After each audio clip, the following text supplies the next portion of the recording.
आपण बनवणार आहोत आज कारळाची चटणी मस्त चवदार। मी अशी वाटीला कमीच कारळ घेतलेला आहे। आता आपण याची चटणी बनवू। हे मस्त धुवून साफ करून भाजून घेतलेला आहे। डायरेक्टली नाही यूज नाही करायचं, भाजूनच करायचं। हे भाजलेलं आहे, आपण याच्यामध्ये टाकून वाटून घेऊया।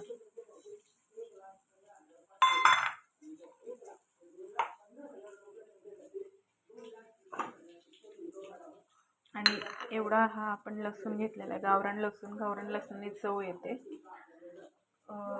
नॉर्मली जे लसूण येतो मार्केटमध्ये त्यांनी म्हणजे दिसतो तो चांगला, त्या टायमिंगला तो वाटतो, स्मेल येते, सगळं होतं, बट चव नाही आहे। ही गावरान लसूण आहे, याची खूप चव येते। हे आपण सगळं याला टाकून घेऊया।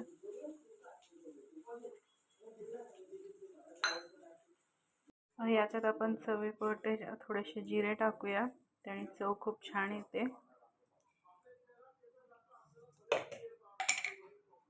आणि चवीनुसार मीठ टाकूया।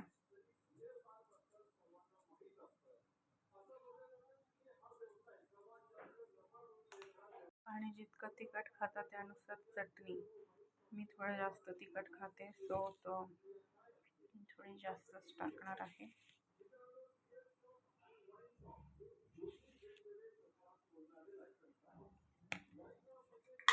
आता आपण ह्याला मस्त वाटून घेऊया।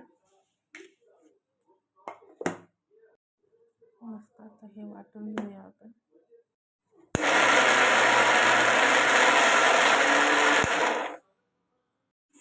आपली चटणी मस्त वाटून झालेली आहे, अशी एकदम बारीक केले तिला। आणि ही खूप छान टेस्ट येते। याच्यात थोडं चवभरून मीठ आणि लसूण थोडा जास्त टाकला ना, लसूण जिरे आणि याची खूप छान टेस्ट येते।